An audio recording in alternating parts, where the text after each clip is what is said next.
Jesus disse para Marta: Eu sou a ressurreição e a vida.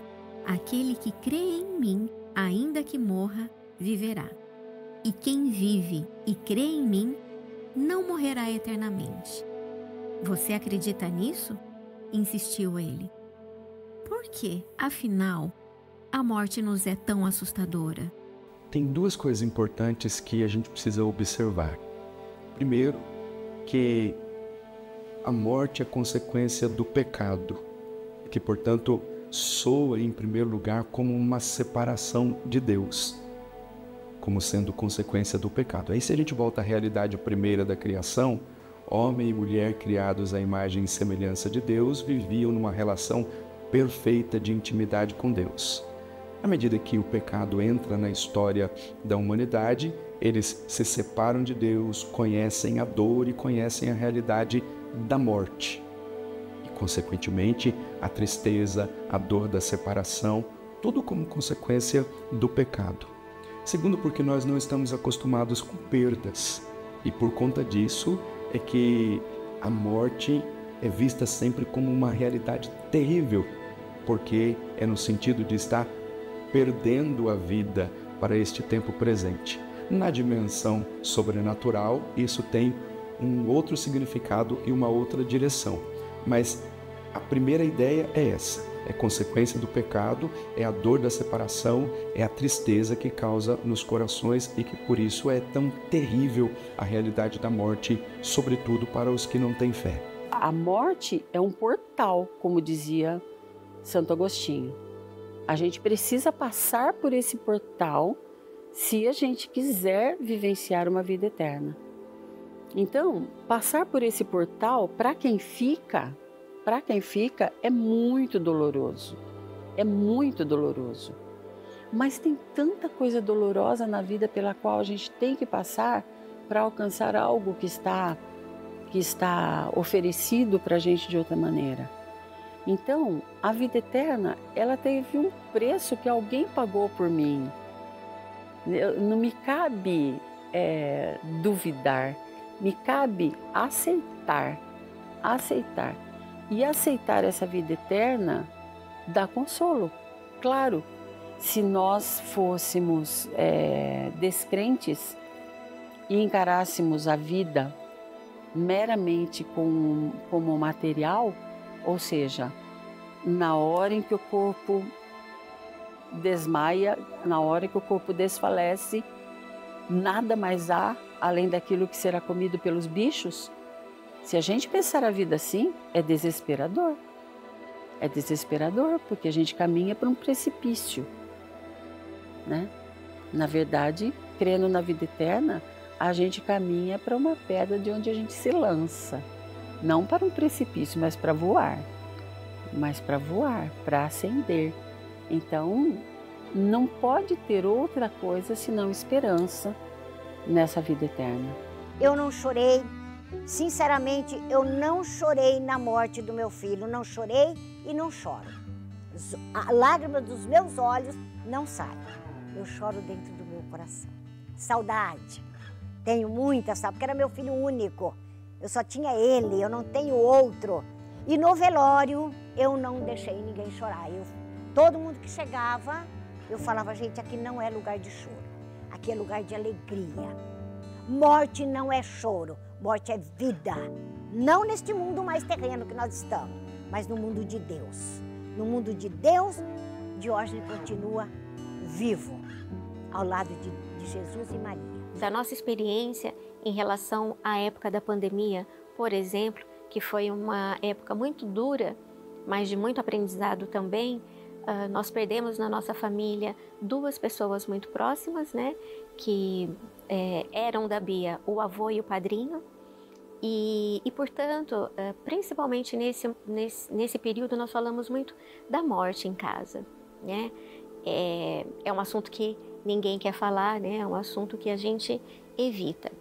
E os filhos viram nessa situação de pandemia a soma de todos os medos, né? Porque o meu sogro ficou com Covid internado, a minha sogra ficou com Covid, já tinha perdido o padrinho, né? No caso, o meu cunhado. Então era aquela coisa que rondava, aquele medo de morte. tão grande. E um belo dia eu disse, a gente não pode ter medo da morte, né? Citei São Francisco, que diz que a morte é irmã e que nós temos que viver uma boa vida para no momento que ela chegar, nós tenhamos uma boa morte, que tinha mais pessoas com medo da vida do que com medo da morte e que a nossa vida pertence a Deus. Somos colaboradores, precisamos fazer a nossa parte, mas a nossa vida pertence a Ele. E o medo não pode nos paralisar, porque senão a gente não vive. É muito bom lembrar disso, sobretudo quando os santos e santas de Deus entendem a morte como um meio através do qual nós entraremos na vida eterna. São Francisco chamava a morte de irmã, e tantas vezes nós invocamos São José como patrono da boa morte, Nossa Senhora da Boa Morte, Santa Teresinha, dizendo, não morro, eu entro na vida, porque foram desenvolvendo a vida de fé de tal forma que entenderam que a morte é só uma porta que se abre para que tenhamos um encontro definitivo com Deus. Isso aqui é sobrenatural, porque à medida que nós vamos meditando a realidade da morte e entendendo-a na dimensão da fé, a gente sabe disso, nós vamos nos tornar mais íntimos de Deus. Aquela contemplação face a face do Senhor que tantos homens e mulheres desejaram. Moisés desejou contemplar a face de Deus, e Deus disse para ele, não é possível que você contemple a minha face e continue vivo. Deus deu a ele a graça de vê-lo de costas, mas depois teve a graça de, com a realidade da morte, contemplar a Deus face a face. É a esperança do nosso coração de cristão, que um dia nós contemplaremos a Deus face a face. Então, a boa morte, ou a nossa irmã, a morte, ela vai nos dar essa possibilidade. Mas é sempre bom olhar isso na dinâmica sobrenatural da fé como consolo e esperança para os nossos corações. A realidade da morte dói, a dor da separação causa tristeza, mas é um consolo e esperança para aqueles que creem, porque a partir dessa graça verão a Deus face a face. Na casa do Pai tem muitas moradas para todos nós, né? Que ele chama, né? Não é só para um, é para todos, né? Na casa do Pai tem muitas moradas. O braço do Pai é muito grande para recolher todas aqueles que vai. Não se perturbe o vosso coração, credes em Deus, crede também em mim. Na casa do meu Pai há muitas moradas. Pela realidade da paixão, morte e ressurreição de Jesus, essa graça fica mais clara ainda para nós. Jesus subiu aos céus para preparar um lugar. E depois de que tiver preparado este lugar, ele voltará para que sejamos levados com ele para a vida eterna. Então quer dizer que é consolo e esperança para mim e para você, porque existe um lugar no céu preparado para todos nós. É como aquela cadeira vazia do filho pródigo que o pai deixou ali. Olha, aqui ninguém senta, porque este lugar é do meu filho. No céu tem um lugar para mim e para você. E Jesus já preparou esse lugar. Eu falo que a fé é a cola que cola o meu coração. Que meu coração nunca mais é o mesmo, né? Meu coração, ele é todo coladinho e é colado com a fé. De manhã, o meu alimento diário é a fé, é a oração. Eu sinto diariamente, Jesus dizendo, acalme teu coração, acalme teu coração. E eu só tenho essa calma porque Ele existe. Muitos que perderam entes queridos se preocupam com aqueles que se foram. Muitas vezes pensando que já não podem ajudá-los em qualquer eventual necessidade que julgam que eles possam ter. E sofrem por isso. À luz da nossa fé, o que dizer para essas pessoas?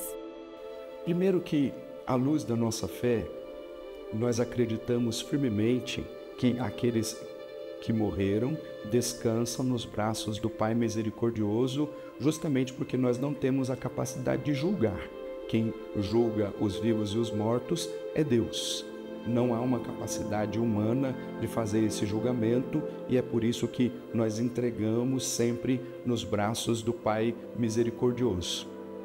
Depois, a realidade da morte que causou essa separação, ela é uma separação momentânea, porque a gente sabe que no dia em que morrermos, e aqui na dimensão da fé, todos nos encontraremos no Cristo e seremos um nele, estaremos inteiramente no Cristo e ele inteiramente em nós. Isso passa a ser um consolo para os que creem. Por exemplo, quando você chora a morte dos seus entes queridos, é razoável que choremos a morte dos nossos entes queridos, desde que esse choro não seja um choro de desespero, mas que por detrás disso tem uma visão da esperança, que todos nós nos reencontraremos no céu para viver a bem-aventurança final. Mas o passo fundamental aqui é na dimensão da fé e acreditar firmemente na misericórdia de Deus. Ela gostava de fazer sobrancelha, ela fazia a unha, né? Gostava de estar sempre com o cabelo arrumadinho, que ela amava, o cabelo dela era enorme, o cabelo dela era a coisa mais linda. Então, quando era para fazer tipo um rabo de cavalo, eu que tinha que fazer para ela. Por exemplo, quando ela ia treinar, eu que arrumava o cabelo dela para ela ir. E no começo eu falava isso, falava, meu Deus, quem vai fazer isso para ela agora? Eu não tô lá. Ela tá sentindo a minha falta de estar junto com ela, fazendo as coisas com ela. Só que hoje, o Espírito Santo já pôs isso no meu coração, de que lá em cima não precisa de nada disso. De que lá em cima ela tá bem, e ela tá feliz, e ela tá melhor do que a gente aqui na Terra. Uma pergunta que causa dúvida para muita gente. No céu, nos reconheceremos? A igreja sempre deixa para nós uma linha de meditação muito clara de que, primeiro, nós nos reencontraremos todos no Cristo. Quando a gente reza, por exemplo, no velório, a oração que nós fazemos é exatamente essa, que nos consolemos uns aos outros com as palavras da fé, até o dia em que nos encontraremos todos e no Cristo estaremos plenamente realizados. Mas também nos dá a alegria de fazer uma meditação que nós todos nos reconheceremos. Não num reconhecimento como nós nos reconhecemos aqui na Terra, mas num reconhecimento sobrenatural com um olhar diferente, com o olhar dos bem-aventurados e com o olhar da perfeição da justiça de Deus. Mas isso é um consolo e uma esperança para nós, porque nós todos nos reencontraremos no Cristo e nos reconheceremos. No céu, nós nos reconheceremos sem dúvida alguma. É preciso ressignificar a dor. E é isso que a gente faz caminhando com as meninas que estão em sintonia conosco e que mostram para os filhos o tio que eles não vão ver, mas que eles conhecem através das histórias, que eles conhecem através das lembranças tão ricas que a gente tem, porque o seu corpo morreu. O seu corpo morreu, mas ele vive dentro da gente. Ele está no céu, a gente não entende a realidade das coisas, porque não nos é dado o direito de descobrir. Nós não sabemos, a nossa religião não nos apresenta explicações fáceis e simples a respeito da eternidade, exatamente porque a eternidade não nos pertence ainda. Nós estamos aqui, nós estamos aqui. Quando nós chegarmos lá, nós conheceremos completamente, como nos diz São Paulo na carta aos Coríntios. Hoje vemos em parte, um dia nós veremos face a face. Coisas que os olhos não viram, nem os ouvidos ouviram, nem o coração humano imaginou. Tais são os bens que Deus tem preparado para aqueles que o amam. O céu é plenitude de amor, por isso que não dá para comparar com nenhuma realidade daquilo que está estabelecido aqui neste tempo presente. Por isso que é um consolo para todos nós sonhar com o céu a todo instante. Os santos e santas de Deus ensinavam isso, para que a gente pense sempre na realidade celestial. Cada dia a mais que nós estamos vivendo aqui neste tempo presente é um dia que se aproxima para o nosso encontro com Deus. Se a gente caminha nessa dimensão de fé, é possível sonhar com o céu a todo instante e entender que lá é o nosso lugar definitivo. São os bens que Deus tem preparado para aqueles que o amam. nós o amamos aqui neste tempo presente, mas sempre esperando a plenitude do amor de Deus, que é a realidade da bem-aventurança, a realidade dos céus. Por isso, sonhemos com o céu a todo instante. A frase de Santa Teresinha, né? Eu não morro, eu entro na vida. Então eu tenho certeza que a Ju, hoje ela vive, né? Ela não morreu. Ela morreu para esse plano, né? Mas para o plano de Deus não.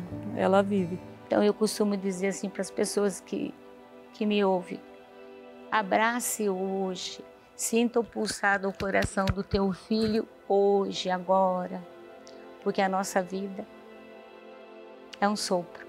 Então foi nesse dia, 20 de fevereiro de 2005, devolvemos o lindo presente que nós ganhamos. E nós só agradecemos o tempo todo. Até hoje eu agradeço. Os 20 anos que o Gabriel ficou com a gente foi um presente. Cuidamos e devolvemos. Devemos pedir a intercessão dos bem-aventurados e das almas do purgatório? Primeiro a gente precisa lembrar da doutrina da Igreja a respeito da comunhão dos santos, que tantas vezes nós professamos ao recitar o creio em Deus Pai.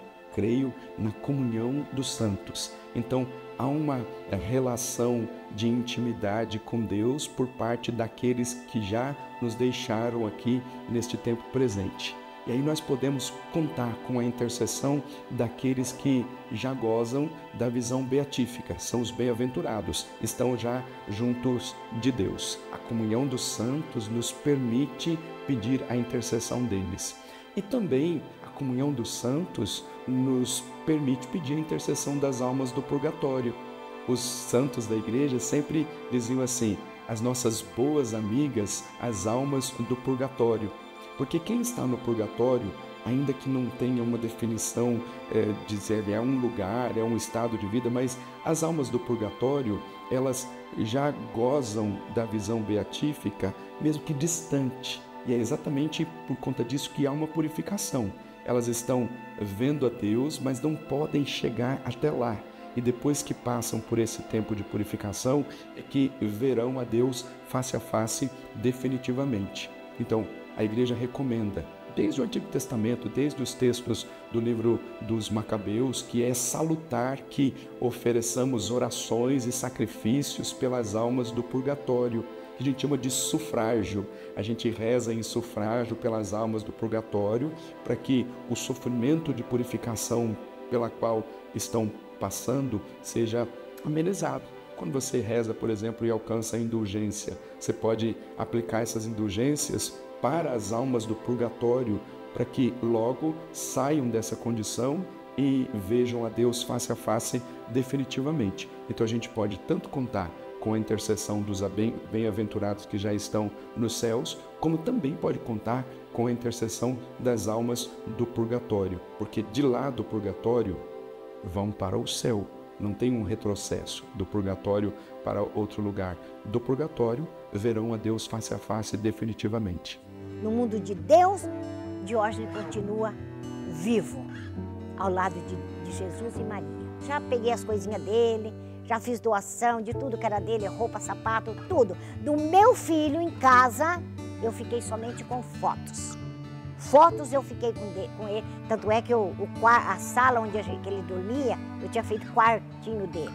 Agora hoje é uma sala e tenho todas as fotos dele. Fotos de tudo quanto é jeito, tipo. Então eu tenho essa recordação muito grande do meu filho pelas fotos. Vou de cada 15 em 15 dias, eu vou no cemitério, levo a flor, cuidar do túmulo dele, sento lá, converso com ele lá no túmulo dele, porque eu sei que ele está me ouvindo. Ninguém perde ente querido, muito pelo contrário, a gente ganha um ente querido para Deus. A gente ganha um intercessor no céu para Deus, a gente ganha um anjo no céu para Deus, a gente ganha a pessoa que está lá orando por nós. E eu tenho certeza, assim, que ela é a minha maior intercessora que eu tenho lá hoje, então, e eu falo também que ela é a que mais me ajuda. Né, que tem até uma coisa que sempre que eu tenho oportunidade, eu falo, porque na quinta-feira, antes de tudo acontecer, eu tinha conversado com ela naquela semana que ela não gostava muito de me ajudar. Ela era uma criança muito estudiosa, amava estudar. Só que ela não gostava de me ajudar nas coisas em casa, assim, né? Tipo, ela cuidava do quarto dela, mas o restante ela achava que eu não precisava fazer. Aí eu falava pra ela, Ju, me ajuda a secar uma louça, a tirar um lixo do banheiro, né? Não era fazer nada demais, uma coisinha ou outra ali. E eu vinha falando isso pra ela. Aí na quinta-feira, antes de tudo acontecer, eu lembro muito claro. Eu tava na pia lavando louça. Aí ela chegou por trás, assim, ela tinha mania de abraçar a gente assim por trás. Aí ela me abraçou, aí ela falou assim pra mim, mãe, eu pensei bem, a partir de hoje eu vou te ajudar todos os dias. Eu só não imaginava que a ajuda que ela estava me falando era essa. Então, assim, eu tenho certeza que é essa ajuda que ela estava me falando, de que lá no céu ela ia me ajudar todo dia a se manter de pé.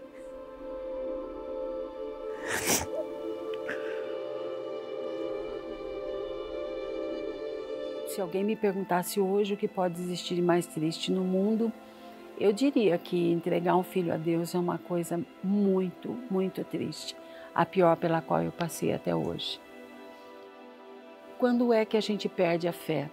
A gente perde a fé quando a gente encara a fé como sendo algo que é uma muleta. Algo que é para só me ajudar e nada mais. Ela existe para me consolar e só. Mas a fé não é para consolar, a fé nos ajuda a crescer.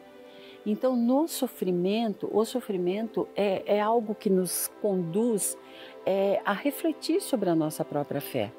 Tem gente que recebe, às vezes, a sua fé lá na infância, quando faz primeira Eucaristia, e aquela fé ela é alimentada ali pelas catequistas, quem sabe um pouco pelos pais também, mas não todos. E ela cresce, fica um arbustozinho. E depois a pessoa já não faz frutificar aquela árvore. Quando ela sofre uma perda grande, quando ela sofre um momento de desesperança, um momento de dor profunda, de se sentir debilitada, ela procura o abrigo daquela fé que ela tem. Só que não cabe naquela sombra, não há sombra daquela árvore, porque ela não foi alimentada. Então, às vezes a pessoa se desespera e pensa que não tem fé.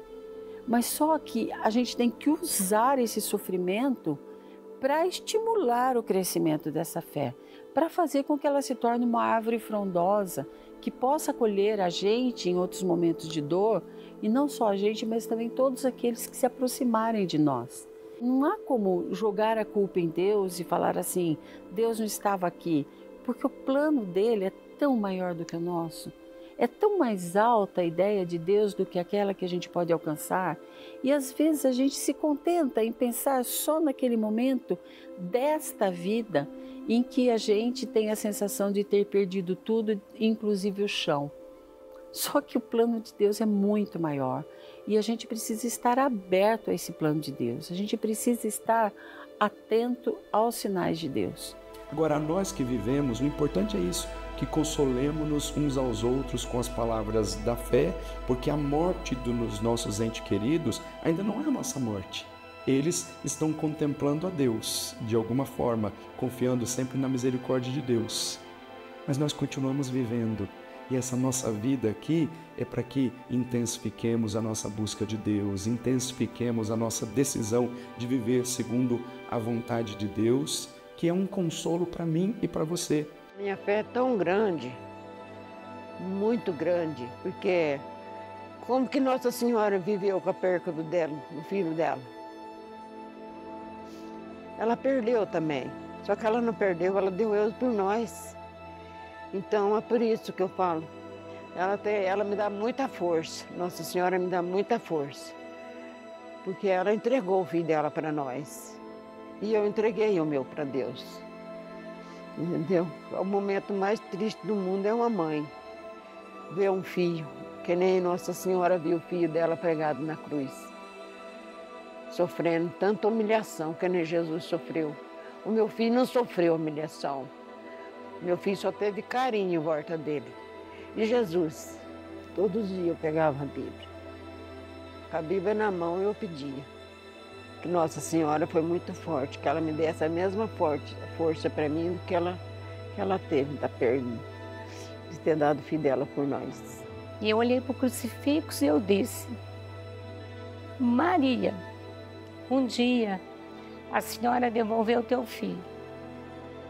Nos ajude a devolver o nosso menino agora. O que nos consola mais do que tudo, como mães que perderam um filho, mães que entregaram e devolveram o seu filho a Deus, é saber que a gente não está sozinho, porque Maria passou exatamente pela mesma dor. E não sofreu exatamente o que nós sofremos, mas ela sofreu muito mais, porque ela viu seu filho sendo torturado, ela viu seu filho sendo execrado, viu seu filho sendo chacoteado por todos. E ela sentiu cada dor que ele sentiu na cruz, coisa que nós não sentimos, coisa pela qual nós não passamos. Nós passamos a perda, nós passamos a ausência. Ela passou por cada momento. Então, saber que Maria passou é esperançoso. Nos faz sentir que nós podemos, que a gente consegue, que a gente pode chegar lá. A gente precisa pedir a graça de experimentar o amor de Deus que pressupõe, assim, que passa a nossa inteligência. Que tudo que nós pensamos é com esse olhar de terra, né? Então, pouca coisa a gente alcança porque tudo a gente vê, a nossa referência é terra, né? E como tem aquele livro que eu preciso mencionar, A Virgem Maria no Reino da Divina Vontade, que é uma grande força para mim, né? Onde ali a gente vê a força, a potência que tem o Fiat, o Faça-se, o Sim de Maria. É daí, né, que vem essa força em nós. Então a frase é essa que eu aprendi nesse livro. Para que a vitória se complete, pronuncie o seu Fiat. E a vitória que Deus quer fazer em nós, né, assim como tem feito na minha vida, a grande questão para mim que fica é esse sim, esse faça-se de Nossa Senhora. A partir daí é que tudo acontece. A partir daquele momento de dor ajoelhada, que eu disse faça-se, assim como Nossa Senhora ensinou que fizéssemos, né?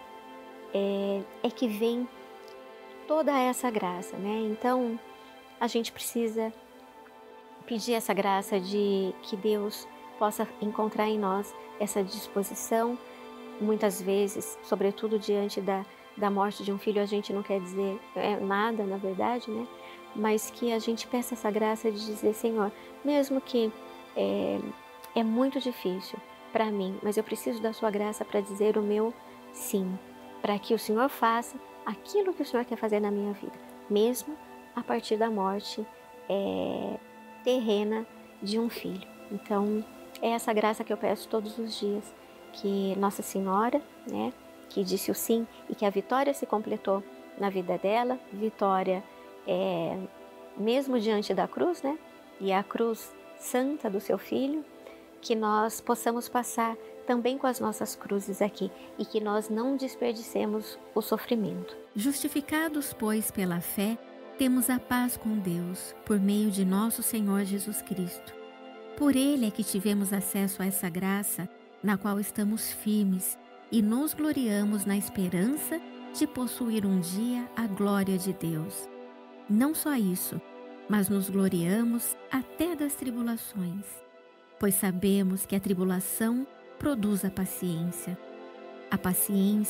prova a fidelidade, e a fidelidade comprovada produz a esperança. E a esperança não decepciona, porque o amor de Deus foi derramado em nossos corações pelo Espírito Santo que nos foi dado. Primeiro, essa dimensão da esperança que não decepciona. A realidade da morte é dolorida, causa tristeza, mas a esperança da vida sobrenatural dos bem-aventurados nos céus causa esperança para os nossos corações. Porque é sempre assim, é consolo e esperança para os que estão vivos. Toda vez que a gente reza num velório, a palavra não é dirigida para o falecido. A gente reza pelo falecido, mas são palavras dirigidas para os que estão vivos, para que se preparem para o momento que se encontrarão com Deus. Então, É possível sim, depois de enfrentar a realidade da morte, que nós aqui neste tempo presente, entendendo a realidade e o sentido da vida, sejamos felizes apesar dos sofrimentos.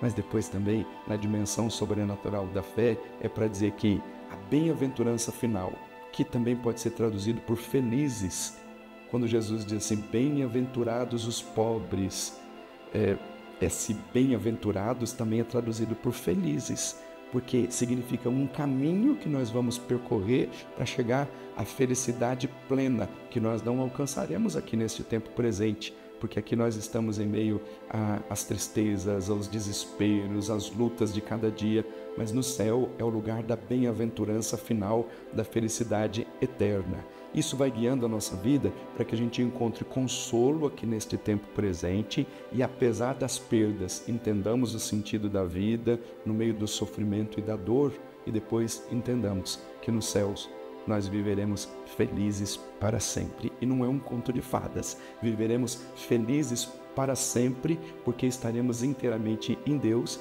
e Ele estará inteiramente em nós. E a esperança, ela não é o fruto da espera.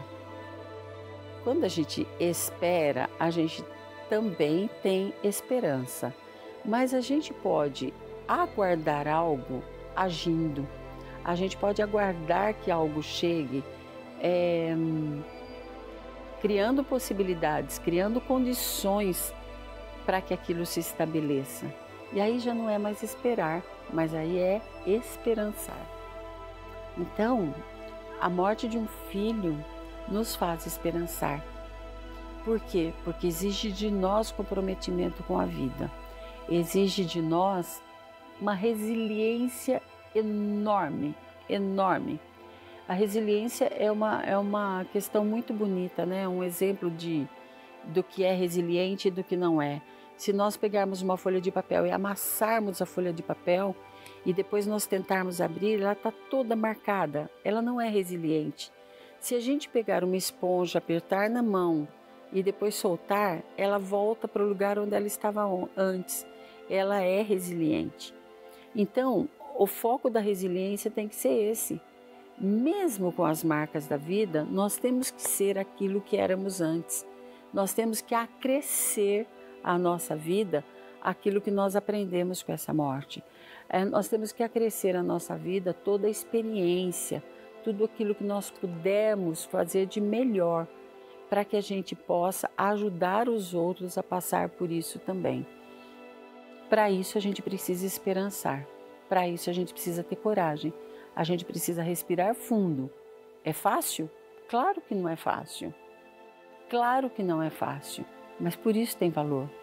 Porque não é fácil, tem valor. E nós somos capazes, nós conseguimos.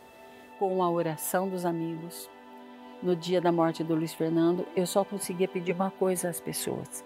Elas chegavam e me abraçavam e eu dizia para elas assim, ore por nós, ore por nós, ore por nós. Era só o que eu falava para elas, era só o que eu pedia a elas. E eu tenho certeza de que muita gente orou por nós. Eu tenho certeza de que muita gente ora por nós até hoje. Porque cada vez que vem à cabeça da gente a imagem de uma mãe ou de um pai que perdeu o filho, a gente não passa batido por isso, por essa imagem. Mas a gente ora por essas pessoas e a gente pede que elas tenham força, que elas tenham resiliência, mais do que tudo, que elas tenham confiança em Deus. Mas eu creio que sobre todas as coisas, Deus que permite ou não, é Ele quem sabe o momento da nossa passagem ou não, né? Então eu digo que a morte ela chega, mas Deus é Senhor também da morte. Eu acho que vale a gente dizer que Deus ele não é o autor da morte, né? Não foi por Ele que a morte entrou no mundo, né? Não foi.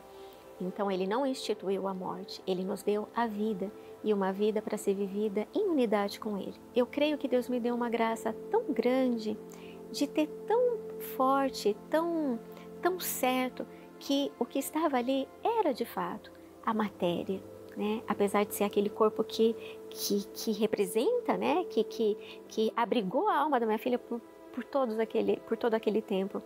Mas foi uma graça que eu não fiquei presa, eu vejo hoje, ao corpo da Bia.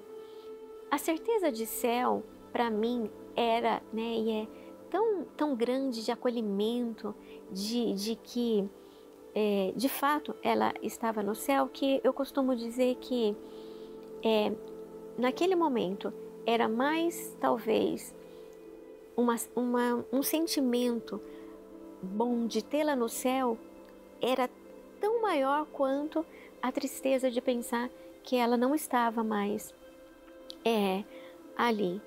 E com isso, né, eu sigo, né, com o meu coração de mãe, acreditando no consolo do Espírito Santo. Ele é, de fato, o Consolador.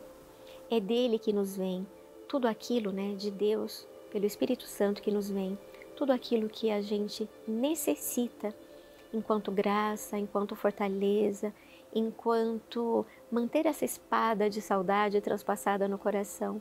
É dele que nos vem tudo isso, né? Almoçamos, sorrimos, tudo seria o último. E se a gente soubesse que seria o último? Porque eu digo assim, os nossos filhos, eles não vêm com manual de instrução, eles não vêm com data de validade. Então a gente tem que aproveitar cada minutinho com eles. E aquele 20 de fevereiro de 2005 seria o nosso último domingo junto. A dor é nossa. A gente tem essa dor. Isso não dá para questionar. Mas a gente pode fazer com que essa dor fique ali do lado do banco do passageiro e a gente vai dirigindo pela vida e a dor está ali e eu olho toda hora para essa dor e eu choro e eu sofro indefinidamente. Ou a gente pode pegar essa dor, abrir o porta-malas e falar, ela é minha e ela vai ficar guardada aqui, junto com a gente. Mas ela está lá no porta-malas. Eu preciso abrir o porta-malas, entrar em contato com ela e assim eu consigo me conduzir na vida. Então, tirar a dor do lado da gente e acomodá-la em um lugar que é nosso. Nós não vamos dar para ninguém essa dor, ninguém vai tirar essa dor da gente. Mas a gente não precisa viver em função dessa dor. A gente tem que abrir mão de viver em função dessa dor. E isso é um treino, isso não é fácil, isso é um treino. Eu gosto sempre de lembrar a passagem da ressurreição de Lázaro, quando Jesus começa a conversar com Marta e Marta diz assim, Senhor, se o Senhor tivesse estado aqui, meu irmão não teria morrido, mas eu sei que o que o Senhor pedir a Deus, Deus te concederá. Jesus disse para ela assim, teu irmão ressuscitará. E ela logo responde, eu sei que ele ressuscitará na ressurreição do último dia. E quando Jesus começa a desenvolver mais o assunto e perguntar para ela, dizendo, olha, eu sou a ressurreição e a vida, quem crê em mim, mesmo que morra, viverá. Você acredita nisso? Eu começo a imaginar Marta dizendo assim para Jesus, olha, Senhor, foi meu irmão que morreu e que está sepultado ali há 4 dias. A minha fé não morreu, eu não morri. Eu continuo crendo firmemente que Tu és o Cristo, o Messias, o Filho do Deus vivo. É uma resposta que Marta dá para dizer, eu continuo vivendo, apesar da morte do meu irmão, da dor da morte do meu irmão, a minha fé continua viva. E é assim que a gente precisa viver depois da experiência de perder um ente querido. Claro, todos podem viver o luto, viver o momento de tristeza, de dificuldade. Não é proibido, desde que tudo isso seja carregado de uma esperança e, sobretudo, uma esperança sobrenatural. Nós continuamos vivendo. Minha mãe morreu, eu continuei vivendo. Foi uma grande dor para mim. Meu pai morreu, eu continuei vivendo e contando com a intercessão deles, mas para continuar vivendo e buscando a graça de Deus, esse consolo e esperança para a nossa vida aqui nesse tempo presente. As experiências difíceis que nós vivemos aqui, quando olhadas a partir da esperança e da verdadeira fé, elas são sempre para a maior glória de Deus. Tanta gente que perdeu seus entes queridos e depois, quando começam a entender a dimensão da unidade de vida que se estabelece, sobretudo pela comunhão dos santos, no fim vão entender, foi para a maior glória de Deus. E agora eu tenho alguém lá no céu que intercede por mim. É como que um milagre que sem olhar pela dimensão da fé a gente não consegue compreender, mas é sempre para a maior glória de Deus. Eu digo que a morte, né, da Bia, ontem eu estava pensando, né, foi para a glória de Deus. De que forma a morte para a glória de Deus? Porque eu acredito que o que Ele tem feito em nós, né, o fato de eu estar aqui falando desse jeito, é um grande milagre. Né? E quantos que nos veem, né, meu marido, eu, a nossa família, a Vitória, tão novinha, o João, tão distante, né? Essa força e essa paz que nos envolve, o que causa nos outros? Um pensamento de onde vem, né? Então, nos leva as pessoas a pensarem a respeito da existência e do amor de Deus por nós. Eu acho que é isso que a gente precisa pedir a graça de experimentar. O amor de Deus que pressupõe, assim, que passa a nossa inteligência. Quanta gente, ao ver a nossa dor, se sentiu consolada com a sua própria dor. Quanta gente, ao ver que nós não perdemos a fé, talvez tenha se sentido estimulado a lutar pela sua própria fé. Então, nós temos que ser um tijolo nessa construção. Nós temos que saber que nós fazemos parte de um plano de Deus. A gente faz parte de um plano tão superior, tão maior, que nossa mente não tem condição de alcançar. É muito alto o pensamento de Deus para que eu possa alcançá-lo. Mas maior do que o pensamento de Deus é a misericórdia que Ele tem. E Ele jamais, jamais fará alguma coisa para o nosso mal, para que a gente se perca, para que a gente se desestruture. Ao contrário, é preciso ressignificar a dor. Digamos que você tenha na sua carteira uma nota de R$100. Aquela é a única nota que você tem, é o único dinheiro que você tem em mãos. E alguém lhe rouba. A sensação que lhe dá é de impotência, de raiva, é de desespero, é de revolta. Alguém me roubou a única coisa que eu tinha, levou embora a única coisa que eu tinha. Só que eu também posso ter a mesma nota de R$100 na carteira e ela pode ser a única que eu tenho. E alguém vem e me pede aquilo e precisa daquilo. E aí eu tiro a nota do bolso e entrego. Aquilo não vai me causar revolta, aquilo não vai me causar raiva, aquilo vai me causar paz e gratidão, vai me causar alegria por poder entregar. Então, quando um filho morre, a gente se sente roubado. Deus levou, Deus tirou. A expressão que a gente usa é: eu perdi um filho, eu perdi um filho. Só que não é assim que a gente deve pensar. Racionalmente eu sei que o que nós devemos pensar é: nós entregamos o nosso filho para que ele continue a sua vida. Porque a vida dele não foi perdida, a vida dele não se desfez, a vida dele se transformou. Ele tem uma vida transformada e a minha ainda não é transformada. Nós estamos distantes, há algum tempo nós estamos distantes, há 8 anos já, mas ele nunca foi tão presente na nossa vida como agora, porque vive dentro do nosso coração. O que mais a gente quer da nossa vida? É alegria, é paz, é esperança, esperança de vida eterna. Porque a nossa vida aqui nessa terra é passageira. Eu creio que aqui nós temos que viver o melhor, para quando a gente for para Deus, viver melhor ainda, porque é lá que é a casa, a nossa morada definitiva. Então, para mim, Rosinha, Maria Rosa da Silva Conejo, para mim, mãe, único filho, eu não tenho choro no meu olhar, eu tenho alegria, eu tenho fé e esperança de que um dia eu e o meu esposo vamos nos encontrar com meu filho no reino dos céus. No momento algum eu perdi a minha fé de um dia poder também encontrar meu filho. Tenho muita esperança que ele vai estar lá me esperando também. É isso que nos move, né? Essa certeza do amor de Deus sobre todas as coisas. E como disse o meu marido, né? Mais do que aceitar, né? Nós devemos amar a vontade de Deus, né? A santíssima vontade de Deus. Depois de tantos testemunhos de fé diante da realidade da morte, eu quero ler para você o texto da carta aos Romanos, capítulo 8, versículos 35 e seguintes, porque é uma resposta que vem da palavra de Deus, que é fonte de esperança e de libertação para mim e para você. Quem nos separará do amor de Cristo? A tribulação, a angústia, a perseguição, a fome, a nudez, o perigo, a espada?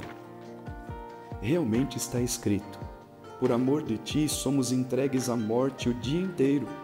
Somos tratados como gado destinado ao matadouro. Mas em todas essas coisas somos mais que vencedores pela virtude daquele que nos amou. Pois estou convencido de que nem a morte, nem a vida, nem os anjos, nem os principados, nem o presente, nem o futuro, nem as potestades, nem as alturas, nem os abismos, nem qualquer outra criatura nos poderá separar do amor de Deus que está em Cristo Jesus, nosso Senhor.